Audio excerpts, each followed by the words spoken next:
Намираме се на паметник мемориал на загиналите войни, който се намира близо до Елена. Паметникът е каменен, а до него има две обезопасени оръдия от Втората световна война ЗИС-3. След малко ще разгледаме едно от тези оръдия по-подробно. Както виждате, дори днес тези съветски машини изглеждат повече от впечатляващи. Фронталните думи на паметника са думите на Христо Ботев: този, който падне в бой за свобода, той не умира. Много хора от този регион са дали своя живот за нашата свобода. Това днес да казваме, че живеем в свободна или относително свободна държава. Паметника е и в памет на падналите руски синове за свободата на България при защитата на град Елена. Това е 22 ноември 1877 година. Тогава са се водили много сериозни боеве, при които руската армия както победи, така търпи и поражения, както гонейки своите интереси, така и помагайки на българския народ.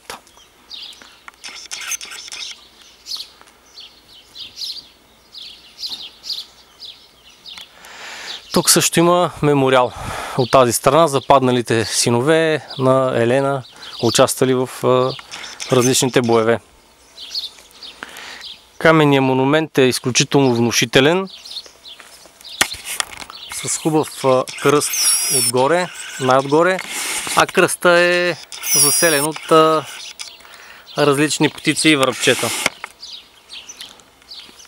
Сега ще разгледаме първо едното оръдие ЗИС-3. То е по-малко запазено. По-малко запазеното си има... Това са противотанкови оръдия, които руснаците разработват в началото на Втората световна война.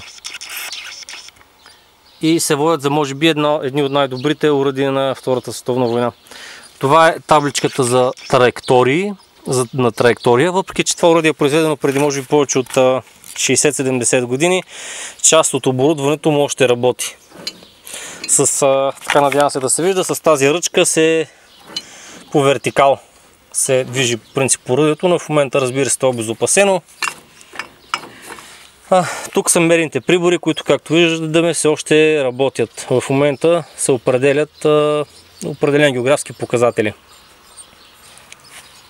С малко ще видим и другото оръдие. Ето, движи се по хоризонтал, по вертикал. Вижда се и таблицата с деление за прицел, която е все още функционална, което говори за изключително качество и надеждност на тази техника. Добре се вижда и клиновия затвор на оръдието. Клиновия затвор е заварен и обезопасен, но по принцип е задействан с тази ръчка, която прилича на скоростта нос, натиска се и се дърпа. В случая това е невъзможно, защото има заварка.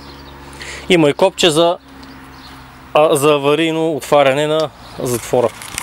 Сега ще отидем до второто оръдие, което всъщност е доста по-добре запазено от първото. Полянката, между другото, е много добре поддържана, оградата е прекрасна и все още е в отлично състояние.